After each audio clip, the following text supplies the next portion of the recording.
Hello, ladies and gentlemen. We're back. My name is Royale Watkins. Hold on, let's stop that right there. My name is Royale Watkins.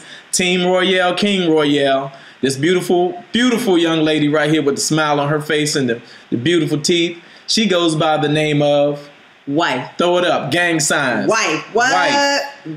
Wife. Life. Team wife. Knife. Come get some. So I don't want to delay this. I want to thank you all first and foremost for supporting After I Do. I want to encourage you all to continue to hit that share button. When you see these episodes go up on Tuesday morning, it's because we put some effort and some work in. The only thing we ask you to do, watch, comment, and got daggone share. Hit the share button, please. And go to our YouTube page, YouTube.com/Royale Watkins, and subscribe. All right? Yes. Share this with your friends. We are committed to expanding the platform of communication between couples, right? Couples, yeah. Husbands, wives, friends. Yeah. And everybody. Boyfriend, girlfriend. Yes, we met a lovely young lady. Yeah. Shout out to Kelly Stewart. We really appreciate you, Kelly, and your kind words. Yes. It's like people are literally stopping us going, I watch After I Do.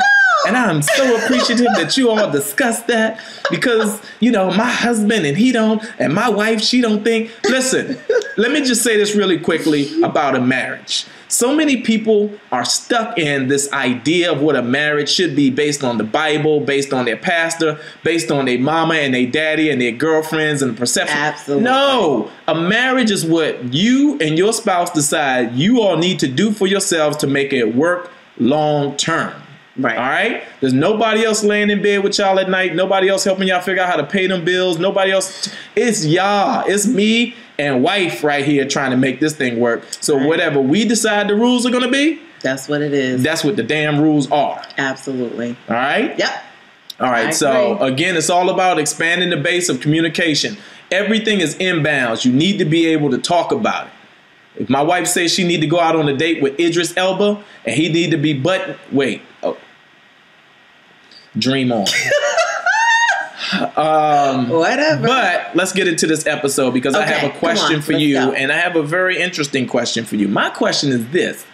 Have you at any time, pay attention, stay focused, look into the camera, please. Come on. Have you ever pleasured yourself? Have you ever touched yourself? Have you ever masturbated?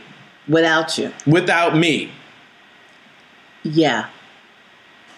A lot. Every time you go away. Are you serious? Yeah. And see, this confuses me because this is something that you got this smirk on your face like you enjoy yourself. I do. Can I ask you, who do you think about? Oh, boy. Boy, if that wasn't the God's honest truth. Go ahead. You can tell me. And based on your response, it is definitely not me. Oh, the truth will set you free, darling. No, it's not always you. It's my fantasy. I'm not going to tell you because I don't want you being all mad at the person because you might know them. Okay. It's just a fantasy. It just helps me get through it. Get through it? Like it's a struggle? No, I'm kidding. I don't think about anybody. I just do what I need to do. That's a lie. You laughed. Come on, babe. You can tell me. Look, we keeping it 100. Sometimes. Okay, so why would you say I don't think about nobody? You don't have to. You're not going. Well, listen. If that laugh has not hurt my feelings, then certainly you telling me the truth. But that's the whole. Come on, the whole point of us having this discussion. I know. Is so okay, babe, I got it. Yes, every now and then it is not about you. Okay, so you have frowned upon me in the past. Yeah, touching myself, pulling one for the home team. We get it, right? So, but I'm not watching porn. I don't like when you watch porn and do it. If you want to do it, you need something to go to sleep to, you know, it'll release some stress. You're on the road, then do what you need to do. What I don't like is when you set up your computer, you know, get a nice, you know, find a porn site and watch porn. No. But what's the difference between the porn Because if you watch on the porn, screen? I need you to watch porn with me. I don't want Okay, but you wait. What's the difference between the porn on the screen that's helping us get to release and the porn you create in your mind with what's the boy's name from the Nino Brown movie that you used to like, the little short one? Alan Payne. Yes.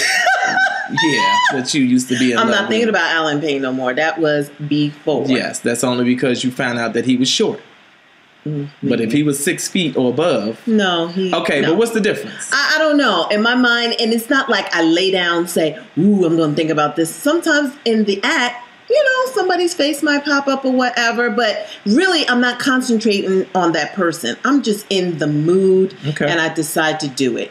Most of the time is you, to be honest, but it really hasn't. Most of the time. It's not really about anybody. It's about me at that point. Most is like 60, 70%. Babe. But okay, all right. It's about what I need at that you moment. Getting what you need. That's right. And I know what to do, how to touch it, and make it do what it needs to do. Oh, this opens up a whole nother bag of worms. So you're saying I don't know what to do. I don't know where to touch it.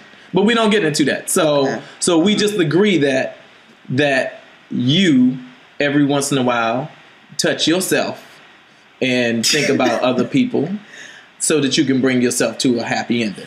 Yeah, sometimes. Okay. Yeah, all right. I'm human, boo. No, I'm human too, but I just want you to know that in the past, you have frowned upon that with me. Okay. It's like, made me think that I was doing a dirty, devilish act, All right, so we are going to move on now that that's out the way. I want to remind you all, please, to hit the share button, go to our YouTube page and subscribe. But we're going to now go into the question of the week. Boom, question of the week graphic.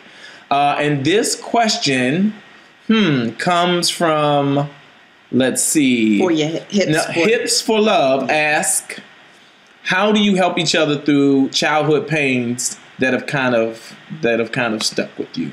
Now, is there something that, I know one of the things that has been an issue for you is growing up as an only child. Yeah, could you let me tell it? I know that's been an issue for you. Yeah, one of my pains would have to be, just like my husband said, growing up an only child in my household. I have a sister named Stacy and a couple of other siblings, but Stacy and I did not live in the same house, and it was really, really hard. All I wanted was the Huxtables. I wanted a 2-parent family, and I didn't have it. And I swear to God, it has always been like something that I've thought about. And I said once I got older, I would definitely get married and make sure that I have a husband and that my kids would never feel this pain. It was very, very painful growing up an only child. So I have the complete opposite experience. I grew up with one of 14 kids. So I have no clue about what it feels like to actually so talk about your pain. Sleep in a damn bed by yourself and enjoy what that means and have gifts. So your pain might be sleeping in the bed with 3 people. Let's just... Well, I guess, yeah, to some extent that might be having to share so much. But again, none of that stuff is a real pain for me. I don't even know. You know what my pain was as a kid? Getting a whooping by a parent who did not ask questions about what was wrong. When my mom just told my dad point and whoop their ass, that was a pain for me. And that's this harkens back to an episode that we just had about allowing kids to have a voice. Right. So again, this connects to that in that I believe that you have to allow kids to have a voice. Okay. And so how do we help each other do that? Right here, communication. One of the things that I'll say we learned from the previous episode and all of the YouTube comments that everybody was nice enough to leave is that we're reading that stuff. And so I realized that, yes, when one of us speaks to our child and gives them some instructions, the other spouse needs to be able to support that, period. Right. Great. I'm glad we're on the same page. Absolutely. Nice. So, again, how do we help each other through that? By communicating, by finding the time to talk through these things and hearing the other person, not just talking, but listening and hearing your spouse. And saying, communication is very broad. You really need to talk. Right. And how can we come to a place that works for both of us and not like one of us won the battle? Because, a lot of couples go through, well, I need to win this argument. No, it's not about winning. The win is being on the same page so you can lay down at night and everybody feels good. Right. So that's my 2 cents worth. Yeah. That was it. Basically, the number one pain growing up was being an only child. But I married a man with 13 siblings. So it's never a dull moment. We have fun. We have our own children. And we're doing everything to make sure that we stay together. And this is part of it. This is therapy. All right. It's not therapy. We're having a conversation. Well, it's good. It's all good. right. So this has been another episode of After I Do. Again, please hit that share button. We appreciate each of your comments. Go to the YouTube page, and let's keep communicating. Team wife. Team Royale. Oh, wife. We need a symbol. Team Royale. We need a symbol. Get it quick. Bye.